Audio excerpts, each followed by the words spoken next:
बिस्मिल्लाहिर्रहमानिर्रहीम। दुनिया की तमाम ज़बानों के अदब को दो हिस्सों में तकसीम किया जा सकता है। इसी तरह उर्दू ज़बान व अदब में भी असनाफ़ अदब के दो हिस्से हैं। असनाफ़ सुखन यानी शेर व शायरी, असनाफ़ नसर। असनाफ़ सुखन को मौजू और हैत के एतबार से दो खानों में तकसीम किया जा सकता है।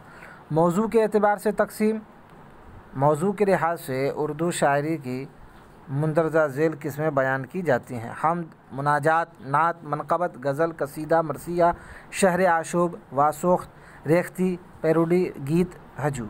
हैत के एतबार से तकसीम: हैत के लिहाज से उर्दू शायरी की मुंदरजा झेल किस्में बताई जाती हैं।